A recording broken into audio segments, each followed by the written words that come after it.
Hello friends, welcome to 7 minute tricks part of Unacademy wifi study. मैं संजीव राठौर एक बार फिर से आप सभी का स्वागत करता हूं एक बहुत ही इम्पॉर्टेंट सेशन में।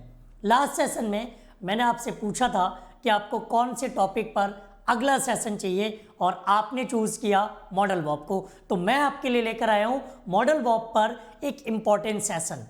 आप सभी लोग जानते हो कि मॉडल वर्ब की संख्या टोटल कितनी होती है? 13, जिसमें आपका may, might, can, could, will, would, shall, should, must, used to, dare, need और आउट टू, ये 13 होते हैं। इनके कुछ ऐसे कॉन्सेप्ट हैं जो आपको ध्यान रखने हैं और इन्हीं पर आधारित आपके एग्जाम्स में क्वेश्चन पूछे जाते हैं। बचपन में जब हम पढ़ते हैं तो महीनों हमें मॉडल वर्ब पढ़ाए जाते हैं।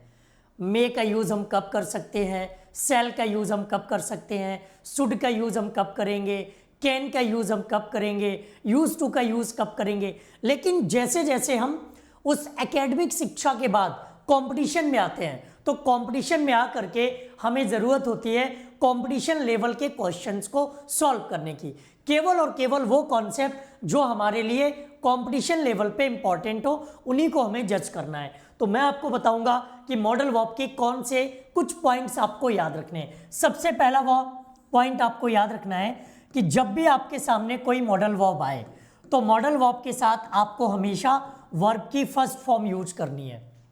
कोई भी मॉडल वर्ब हो, कैन हो, कुड हो, शैल हो, शुड हो, विल हो, वुड हो, कैन, कोई भी आ जाए, मॉडल वर्ब के साथ हमेशा आपको वर्ब की फर्स्ट फॉर्म का यूज करना है। जैसे हमने लिखा we can go to temple, हम मंदिर जा सकते हैं।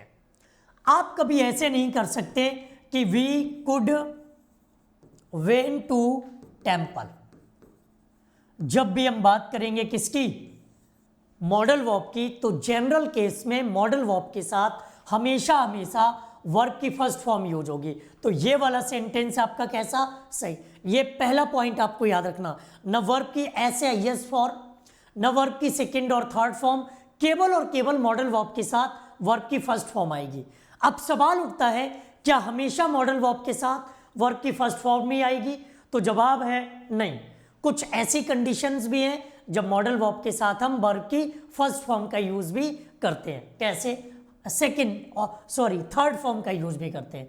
अगर कोई मॉडल वर्ब आपके सामने है और मॉडल वर्ब के साथ बी लगा है तो इसके साथ आती है वर्ब की थर्ड फॉर्म।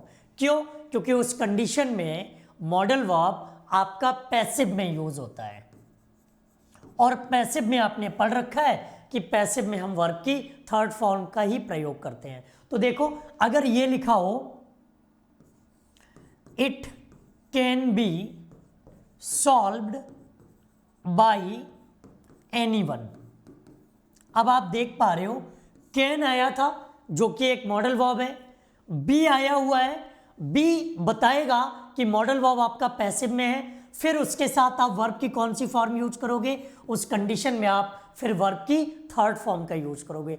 तो जब भी आपको मॉडल वर्ब पैसिव रूप में यूज करते हुए मिले, पैसिव रूप में यूज हो, तो सेंटेंस आपका कैसा होगा? वर्ब की थर्ड फॉर्म के रूप में मॉडल वर्ब के साथ आएगा। अच्छा, क्या और भी कोई कंडीशन है जब मॉडल वर्ब के साथ हम वर्ब की थर्ड फॉर्म यूज करते हैं? हाँ, और भी कंडीशन है। जैसे कभी आपके पास कुड हैव आ जाए तो कुड हैव के साथ हम वर्ब की कौन सी फॉर्म यूज करेंगे? Third form. अगर कभी शुड हैव आ जाए तो शुड हैव के साथ भी वर्ब की कौन सी फॉर्म आएगी? Third form. अगर कभी माइट हैव आ जाए तो माइट हैव के साथ भी हम वर्ब की कौन सी फॉर्म यूज करेंगे? माइट हैव के साथ भी वर्ब की थर्ड फॉर्म यूज करेंगे। अगर हम आपसे बात करें वुड हैव तो इसके साथ भी हम वर्ब की कौन सी फॉर्म यूज करेंगे? थर्ड फॉर्म, क्योंकि ये मॉडल वर्ब का पास्ट यूज होता है। सबसे ज्यादा क्वेश्चन इसी पर आधारित होते हैं, इसी रूल से पूछे जाते हैं, तो इस रूल का आप ज्यादा ध्यान रखें। ठीक है, तो कुड हैव के साथ वर्ब की थर्ड फॉर्म, शुड हैव के साथ वर्ब की थर्ड फॉर्म, माइट हैव के साथ वर्ब की थर्ड फॉर्म और वुड हैव के साथ वर्ब की थर्ड फॉर्म। तो एग्जांपल देखिए, जैसे हमने लिखा we should have completed our homework, यहां पर आपके साथ शुड हैव आया था और शुड हैव के साथ हमने वर्ब की कौन सी फॉर्म यूज की है, थर्ड फॉर्म। अगर मॉडल वर्ब अकेले यूज हो तो वर्ब की फर्स्ट फॉर्म, बी आ जाए तो पैसिव में होगा वर्ब की थर्ड फॉर्म। कुछ एक ऐसी कंडीशन है जब हैव का यूज करते हैं तब उस कंडीशन में वर्ब की थर्ड फॉर्म का यूज करेंगे। किसका यूज करेंगे, थर्ड फॉर्म। बाकी कहीं भी वर्ब की थर्ड फॉर्म का यूज नहीं होता है, इसे आप ध्यान रखें।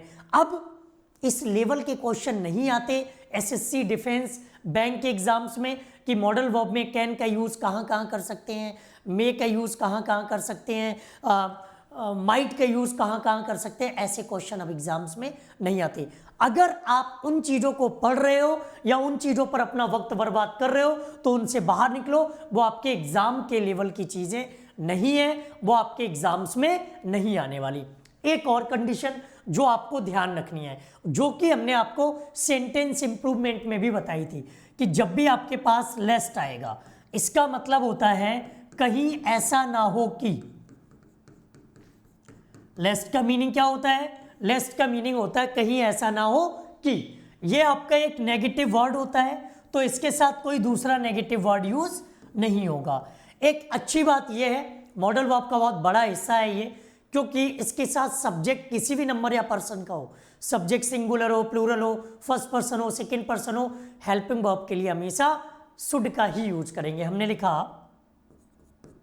Move fast लेस्ट you should miss your train,